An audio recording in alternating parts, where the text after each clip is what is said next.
श्री स्वामी समर्थ. ओम नमो आदेश. धर्मनाथ बीज म्हणजे काय आहे जाणून घ्या तिचे महत्त्व. माघ महिन्यातील द्वितीया तिला धर्मनाथ बीज असे म्हणतात. या तिथीला नाथपंथात विशेष महत्त्व आहे.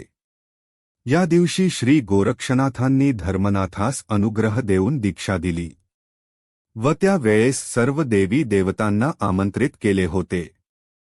तसेच प्रयाग क्षेत्रातील सर्व नगरवासी लोकांचाही मोठा मेळा जमला होता. या दिवशी भव्य अन्नदान झाले व श्री गोरक्षनाथांनी आपल्या हातांनी सर्वांना प्रसाद दिला होता.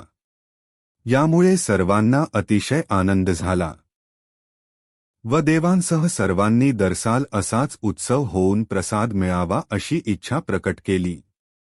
श्री गोरक्षनाथांनी धर्मनाथ बीजेचा उत्सव प्रतिवर्षी करण्याची त्रिविक्रमास आज्ञा दिली. तेव्हा सर्वांस आनंद झाला व दरसाल या दिवशी उत्सव होऊ लागला. गोरक्षनाथाने आपल्या किम्यागिरी नामक ग्रंथांत असे लिहिले आहे की आपापल्या शक्तीनुसार जो कोणी हे बीजेचे व्रत करील त्याच्या घरी दोष, दारिद्र्य, रोग आदी करून विघ्ने स्वप्नात देखील याव्याची नाहीत. त्या पुरुषांचा संसार सुनियंत्रित चालेल. प्रत्यक्ष लक्ष्मी त्याच्या घरी वास्तव्य करेल कशी मान्यता आहे.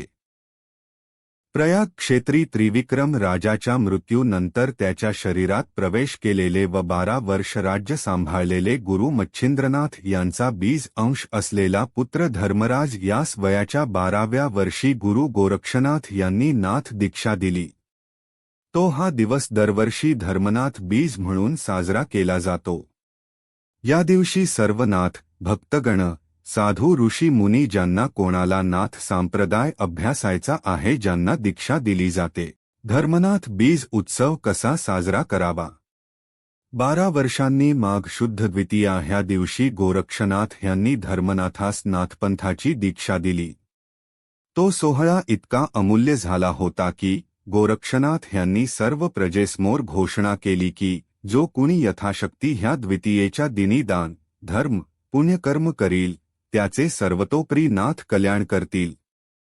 त्याचे घरी सुख, शांती, धन संपदा नांदू लागेल व त्याचे मार्ग सुकर होतील. हा सोहळा धर्मनाथ बीज ह्या उत्सवाने ओळखला जातो. या दिवशी आपल्या घरी अथवा नाथांचे मंदिर असेल तर त्या ठिकाणी श्री नवनाथांचे प्रतिमेचे पूजन करावे. हारपुष्प अर्पण करावे. धूपदीप दाखवावा व श्री नवनाथ भक्तिसार ग्रंथातील 34वा अध्याय पठण करावा. त्यानंतर नैवेद्य दाखवून नाथांची आरती करावी व यथाशक्ती अन्नदान करावे.